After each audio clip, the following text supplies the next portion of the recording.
Hi, welcome to Learning Monkey. I am Raghuir. In this class, we will discuss about implementation of decision trees.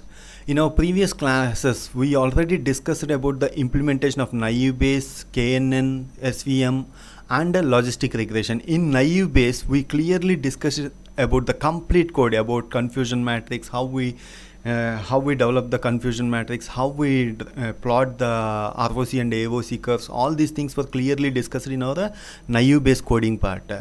Here we will only discuss about the modified. The same code will be used here in generating the decision trees.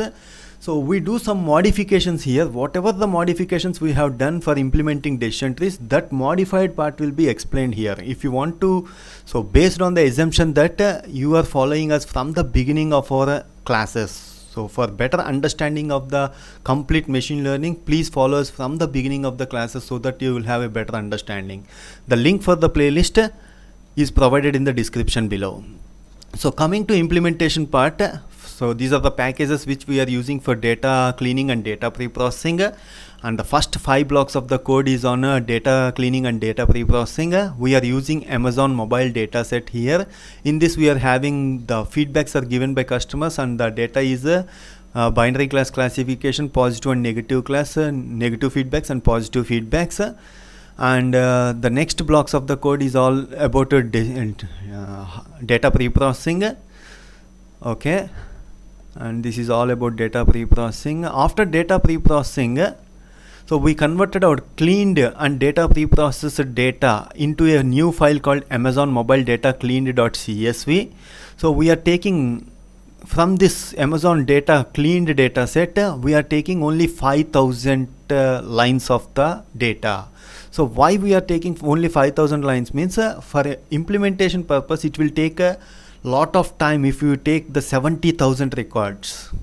For eliminating that implementation time, so we are taking only 5,000 based on your system specifications. If you are having good random access memory and space, you completely take the complete data set and implement this decision trees.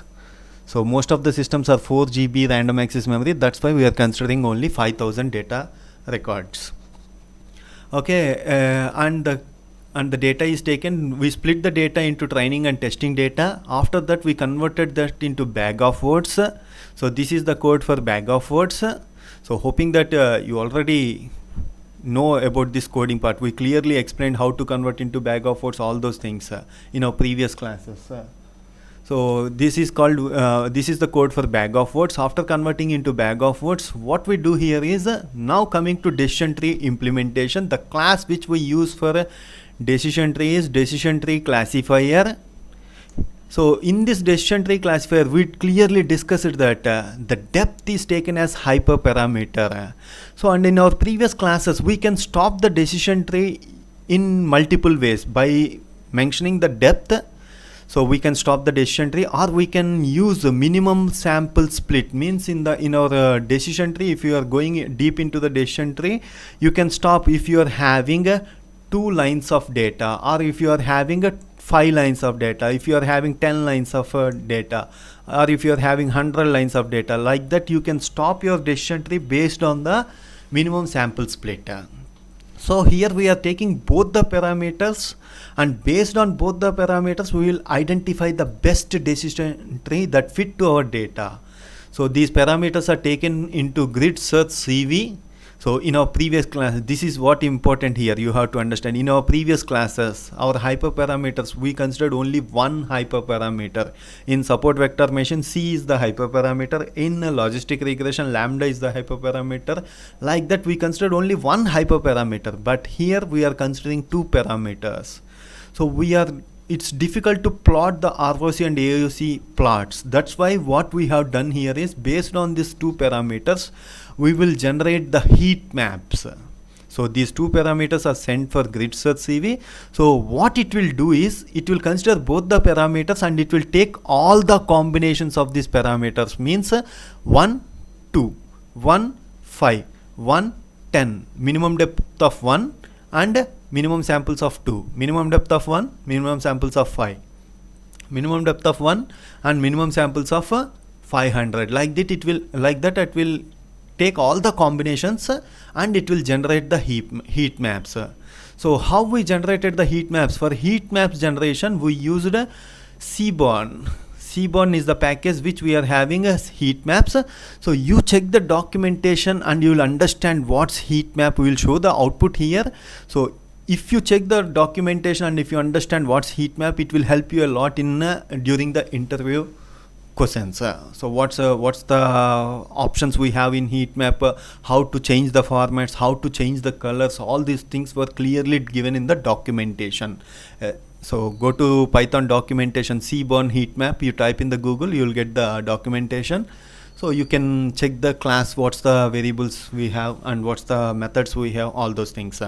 So using heat maps, we are generating that output. So I'll show the output, how it's generated.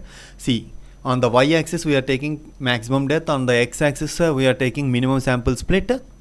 So minimum sample split of 2 and depth of 1, we got an efficiency of 63%.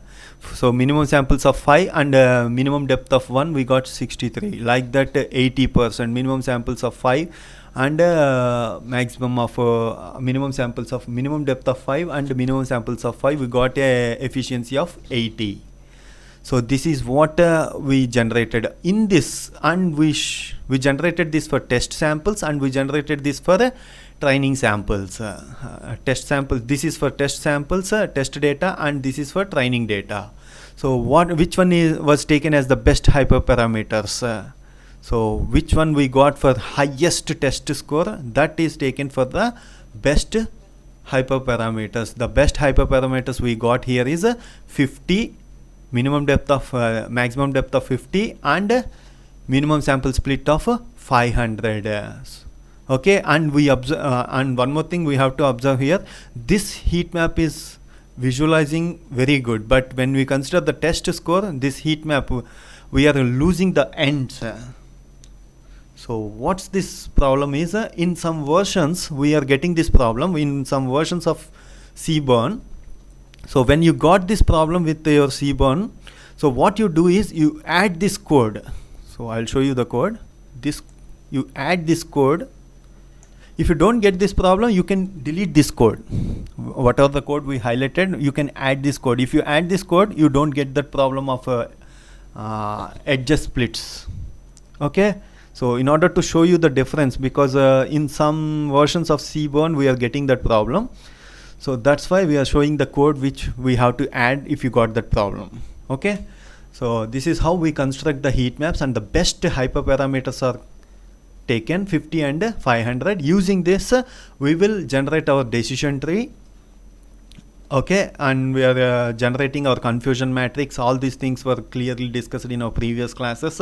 That's why we are not repeating the class again. So these are the best parameters for 50 and 500. Based on this we trained our data set, and we developed the ROC AUC plots and confusion matrix. And one more important point we have to understand here is we will generate the decision tree here. So what's the decision tree? What decision tree the system has generated? We can visualize that decision tree. So we use the package class called Graphviz. Based on this package we will generate that decision tree. So take this class and you give our trained decision tree value. So we used the variable neigh, neigh. We fit the model, means it generated the decision tree. If you give this as input, it will automatically display the decision tree using Graphviz. Okay, this is the code for Graphviz. It's very simple. You take a look at this Graphviz package, you will understand how to change the colors and how to change the rounded values, features, and all those things you will understand. You have to explore on that Graphviz. So we are giving input as neigh, that's the variable we generated the decision tree. So this is how our decision tree looks like. And you can export this decision tree to PNG also. So image format, it will automatically save in your folder. Okay, you can use this decision tree. So this is how your decision tree looks like, and I'll show the starting of the decision tree here. We have to go down and move towards. Okay,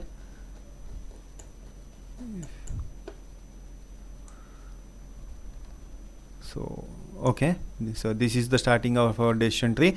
We are using, by default we are having Gini impurity. You can change our variables to entropy and all those things. Just take a look at the decision tree class. You'll understand all the things were clearly discussed in our previous classes. Complete information was clearly discussed in our previous classes. Okay, hope you understand the concept. If you have any questions regarding the implementation, please post your questions in the comment section below. Thanks for watching. If you haven't subscribed to our channel, please subscribe to our channel and press bell icon for the latest updates. Thank you.